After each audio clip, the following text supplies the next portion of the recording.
Chapter 2. The Pier, DMS Special Projects Office, San Diego, California, April 25th, 2:13 p.m. I just got back from a dirty little piece of business in San Antonio and wasn't looking for more trouble. I'd gone down there as a gunslinger on loan from the DMS to intercept a bunch of cartel mules that were bringing in something nasty through a series of underground tunnels. Not drugs this time. No, these cats had containers filled with live mosquitoes carrying a very nasty new strain of the Zika virus. We tried to make it a clean arrest, but a couple of the bad guys decided to play it stupid rather than smart.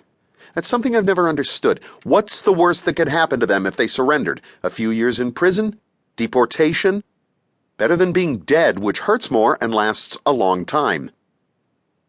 We yelled at them, told them to drop their weapons, told them that they had no chance. They drew on us, we put them down. It was all very loud and nasty. And oh yeah, the transport containers, not bulletproof, so we had to use flame units to incinerate everything in the tunnels. Even the few bad guys who by then were trying to surrender. They all died. Some quickly, some very badly. I carried the sound of those screams with me all the way home. I knew it would be stored in that special place in my mind where the worst things I've experienced are placed on display in well-lighted niches, ready for me to look at when I think I'm too happy. My secretary, Lydia Rose, was waiting for me when I got off the elevator. She is a lovely woman. Short, round, with masses of black hair, and the brightest smile in California. She took one look at my face and her smile dimmed perceptibly. "Was it bad, Joe?" "It could have gone better," I said. Ghost was with me. He'd been shampooed too, but he smelled like smoked dog. Lydia Rose glanced up at me. "You probably don't want to hear this then, but Mr. Church wants you to call. He says it's something important." "Of course it is," I said. The ass is probably about to fall off the world, and everyone else but me is smart enough to screen their calls. "Should I set up the call?" I sighed. "Sure." Ghost gave me a pitying look and trotted into my office. Lydia Rose asked, "Is Junie back yet?"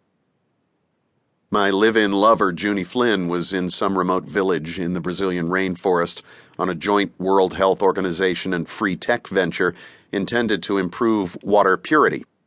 Hepatitis A started going wild down there a year ago, and Junie's researchers had come up with some spiffy new method of purifying river and rainwater.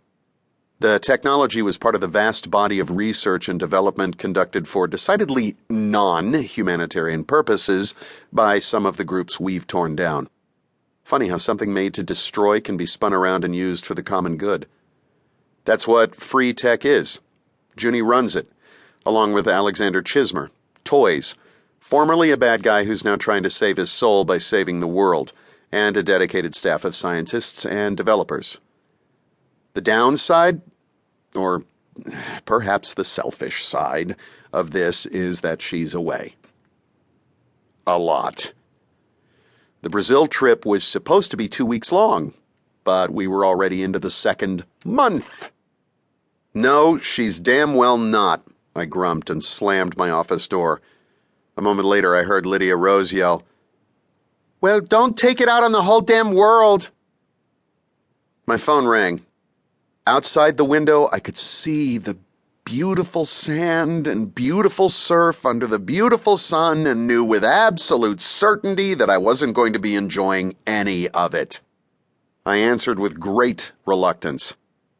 "What's your operational status?" asked Church. No hello, no good job in San Antonio, thanks for saving the world. That's Church. "I'd like to get drunk and eat too many fish tacos." "Get them to go," he said. "I need you on a plane to Prague."